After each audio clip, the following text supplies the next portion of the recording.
నమస్తే అండి, నేను రోజా. దొరికితే తలకాయని తొక్కిద్దాం, దొరకపోతే మామిడికాయ తొక్కిద్దాం, మధ్యలో దొరికితే ఆంధ్రజ్యోతి ఫోటోగ్రాఫర్ని వేసేసుకుందాం. ఏందో అర్థం కావట్లేదు. పాపం ఆంధ్రజ్యోతి ఫోటోగ్రాఫర్కి ఏకంగా ఆంధ్ర రాష్ట్ర సీఎం నారా చంద్రబాబు నాయుడు గారు ఫోన్ చేసినారన్నమాట. ఫోన్ చేసి మాట్లాడినారు. ఎందుకంటే ఆయన మరీ దారుణంగా కొట్టినారు. ఎంత దారుణంగా అంటే ఒళ్ళంతా కూడా మట్టి పడేసి కొట్టినారు. విజువల్స్ బయటకు రాలేదు, కానీ పాపం ఆయన ఫేస్ చూసిన తర్వాత ఆ తర్వాత ఆయన ఫోటోలు అవన్నీ బయటకు వచ్చిన తర్వాత ఎంత దారుణంగా ఉందంటే, ఏ స్థాయిలో ఉందంటే అర్థం కానటువంటి పరిస్థితి. సో నారా చంద్రబాబు నాయుడు గారు స్పందించారనమాట. ఇది ఒక మంచి పరిణామం. ఎందుకంటే ఒక రాష్ట్ర ముఖ్యమంత్రి గారు అలాంటి వ్యక్తులకి మాట్లాడితే కనుక చాలా గుండెలో ధైర్యాన్ని ఇచ్చినట్టు ఉండదు. అది చాలా ఇంపార్టెంట్ అన్నమాట. జర్నలిస్ట్ మీద దాడి జరిగితే వెంటనే రెస్పాండ్ అయితే, ఒక రాష్ట్ర ముఖ్యమంత్రి రెస్పాండ్ అయితే కనుక అది ఆ విధానం వేరు ఉంటుంది.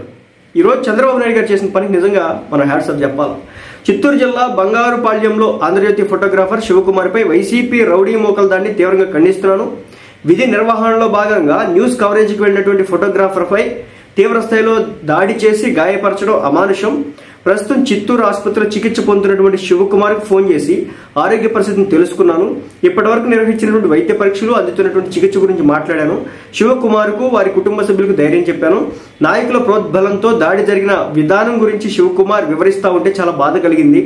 నిజాన్ని నిర్భయంగా రాసే పత్రికలపై, మీడియా ప్రతినిధులపై ఈ తరహా దాడులను క్షమించేదే లేదు. బాధిత కుటుంబానికి అండగా ఉంటాం. శివకుమార్పై దాడి చేసినటువంటి వారిపై కఠిన చర్యలు తీసుకోవాలని చెప్పేసి అధికారులు ఆదేశించాను. మీడియా హక్కులను కాపాడే విషయంలో ప్రభుత్వం కఠినంగా వ్యవహరిస్తుందని చెప్పేసి నారా చంద్రబాబు నాయుడు గారు శివకుమార్ అనే వ్యక్తి ఎవరైతే ఉన్నారో ఆ ఫోటోగ్రాఫర్, ఆంధ్రజ్యోతికి సంబంధించిన ఫోటోగ్రాఫర్, అతనికి ఫోన్ చేసి మొత్తం క్లియర్గా ఏం జరిగింది ఏందని చెప్పేసి చెప్పగా చంద్రబాబు నాయుడు గారే షాక్ అయినారు. ఎందుకంటే నిన్న సిచ్యువేషన్ వేరు, డిఫరెంట్ వేలో వెళ్ళిందన్నమాట.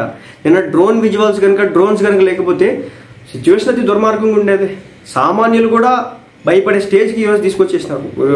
ప్రతిపక్షంలో ఉంటేనే సిచ్యువేషన్ ఎలా ఉంది, మళ్ళీ రేపు అధికారంలోకి వస్తే ఎలా ఉంటుందో అర్థం కానటువంటి పరిస్థితి ఒకటి క్రియేట్ అయిపోయింది. చెప్తున్నా కదా, ఒకవేళ నెక్స్ట్ ఎలక్షన్స్లో వైసీపీ వస్తే కనుక తట్టాపట్టా సర్దుకుని వెళ్ళిపోవడమే. కుదిరితే బెంగళూరు, లేకపోతే తమిళనాడో, లేకపోతే హైదరాబాద్ ఉంటే కూడా బొక్కే వెళ్ళిపోవడం, ఇంకా రాష్ట్ర లీడ్స్ వెళ్ళిపోవడమే. ఎందుకంటే అధికారం లేనప్పుడు ఈ రేంజ్లో వేసుకుంటా ఉంటే ఇంకా అధికారం వస్తే సిచ్యువేషన్ ఏంటనేది మాట్లాడుకుంటున్నారు, జనం మాట్లాడుకుంటున్నారు. వీళ్ళు ఇంకా జీవితాంతం ఎట్లాగే చేస్తారా, ఏంది రోత, ఏంది నేను వెళ్ళింది ఏంటి, చేసింది ఏంటి, ఇలా ఫోటోగ్రాఫర్ని ఆ విధంగా నిజం చెప్తున్నారండి, పిచ్చి కుక్క కంటే హీనంగా చేసినారండి. అంత దుర్మార్గంగా టార్గెట్ చేసినారు. ఏం చేసినాడు? 4 ఫోటోలు తీసినాడు. ఎలాగో జగన్మోహన్ రెడ్డి గారు అధికారంలో ఉన్నప్పుడు సిద్ధం సభలకి వీళ్ళకు ఉండేది కాదు, ఏబిఎన్కి కానీ టీవీ5 కానీ వెళ్ళడానికి లేదు.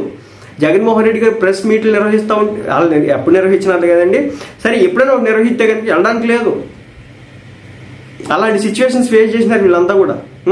తీరా నిన్న ఏదో ఫోటోలు తెద్దామని చెప్పేసి పోతే ఏకంగా ఆయన్ని అసలు ఎంత హింసించినారంటే గుండెలు మొత్తం ఊడిచి లాగి ఈడ్చీడ్చి కొట్టినారు. అందుకే చంద్రబాబు నాయుడు గారే రియాక్ట్ అవ్వాల్సి వచ్చింది పరిస్థితి. అదేదో 2 కార్యకర్తలు ఒకళ్ళు ఏదో మాటల వరకు వదిలేసి ఉంటే పెద్ద ఉండేది కాదు. కానీ ఏకంగా ఒక రాష్ట్ర ముఖ్యమంత్రి రంగంలో దిగినారంటే వీళ్ళు చేసినటువంటి దాష్టికం ఎంతో అర్థం చేసుకోండి. వీళ్ళు ఇలాగే చేస్తూ ఉండాలా, జనంలో వీళ్ళు చేసేటువంటి పనులు ఎలాగ ఉండాలని చెప్పేసి క్లియర్గా తెలియాలా. వీళ్ళని నెక్స్ట్ 5 కాదు కదా, ఆ తర్వాత 5 కూడా రాలన్నమాట. ఎందుకంటే ఆ మంత్రుల భాష తీరు మారలా, మాజీ మంత్రులు, ఆ ఎమ్మెల్యేలు భాష తీరు మారలా, ఆ కార్యకర్తల తీరు మారలా, ఆ వ్యవహారం ఏంటో, ఆ లోకం ఏంటో. రేపొద్దునేమో అధికారంలోకి వస్తే ఒకడేమో రప్ప నరుగుతాం అంటాడు, ఇంకోదేదో అంటాడు, ఇంకోడేమో అధికారం లేనప్పుడు కుక్కను కొట్టినట్టు కొడతా ఉంటారు. బాబోయ్, చూస్తుంటే ఆలోచిస్తుంటేనే చాలా ఇరిటేటింగ్గా ఉన్నటువంటి పరిస్థితి. సో మరి ఆంధ్ర రాష్ట్ర రాజకీయం కంపు అయిపోయినట్టు ఇంకా ఆల్మోస్ట్ మారదే. ఇది రోజు రోజుకి దిగజారిపోతే తప్ప మారే సమస్య కనిపించట్లేదు, ప్రసక్తే కనిపించట్లేదు. సమస్య కాదు, ప్రసక్తే కనిపించట్లేదు.